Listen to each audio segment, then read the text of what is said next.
Menu masakan yang disajikan oleh setiap restoran di Bali mampu meningkatkan minat wisatawan datang ke Bali. Menu masakan yang ditawarkan pun diantaranya merupakan masakan khas Bali. Masakan khas Bali dipadukan dengan menu masakan yang modern. Keterpaduan masakan dipengaruhi oleh kemampuan chef dalam mengkombinasikan kuliner. Menurut Ketua Indonesian Chef Association ICA Bali, Komang Adi Arsana, chef Bali sudah mengalami perkembangan dalam menyajikan menu, yaitu mengkombinasikan menu khas Bali dengan menu modern. Menu masakan modern dipermak menggunakan bahan masakan khas Bali dengan rasa yang khas.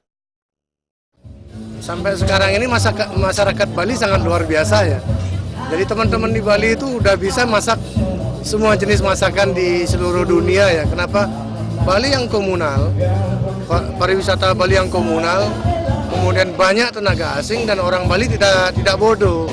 Mereka belajar, mereka menyikapi, mereka belajar, kemudian mencari bagaimana trik-trik untuk mempelajari makanannya, kemudian dipadukan dengan bahan lokal yang ada dan sangat luar biasa. Jadi kami dari ICA sangat yakin bahwa kedepannya kita tidak takut dengan istilah MEA dan sebagainya. Kenapa? Karena dari ICA sendiri kami sudah mempersiapkan kader-kader yang mampu untuk memberikan segala jenis masakan. Komang Adi Arsana berharap chef di Bali mampu bersaing menuju kancah nasional maupun internasional. Suryantari dan Sutardana, Bali TV.